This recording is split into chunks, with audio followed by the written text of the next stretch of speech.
విశ్వనటుడు కమల్ హాసన్ దక్షిణాది రాష్ట్రాలతో పాటు ఉత్తరాదిలో కూడా ఫ్యాన్ ఫాలోయింగ్ ఉన్న సీనియర్ స్టార్ హీరో. విభిన్న తరహా పాత్రలకు తన విలక్షణ నటనతో ప్రాణం పోసిన ప్రతిభాశాలి. ప్రేక్షక జన నీరాజనాలతో పాటు జాతీయ స్థాయి ఉత్తమ నటునిగాను సత్కారం పొందాడు. దశావతారంతో తన బహుముఖ ప్రజ్ఞ చాటాడు. విశ్వరూపంతో తన నట విశ్వరూపాన్ని చూపాడు. ఈ 2 చిత్రాల తర్వాత ఇన్నాళ్లకు మరో బ్లాక్ బస్టర్ ని అందుకున్నాడు కమల్ హాసన్. విక్రమ్ చిత్రం పాన్ ఇండియా రేంజ్ లో కలెక్షన్స్ ని కొల్లగొడుతూ బ్లాక్ బస్టర్ హిట్ గా దూసుకుపోతోంది. కమల్ కి తోడు విజయ్ సేతుపతి, ఫహద్ ఫాజిల్, సూర్య నటించడంతో విక్రమ్ చిత్రం విజయ విహారానికి పరాకాష్ఠగా ఉంది.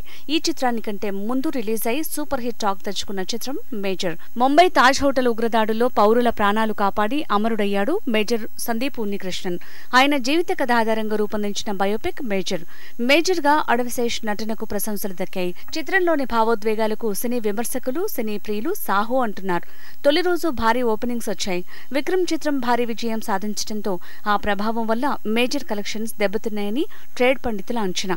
దక్షిణాది రాష్ట్రాలతో పాటు బాలీవుడ్ లోనూ ఇదే పరిస్థితి కనిపిస్తోందని చెప్తున్నారు.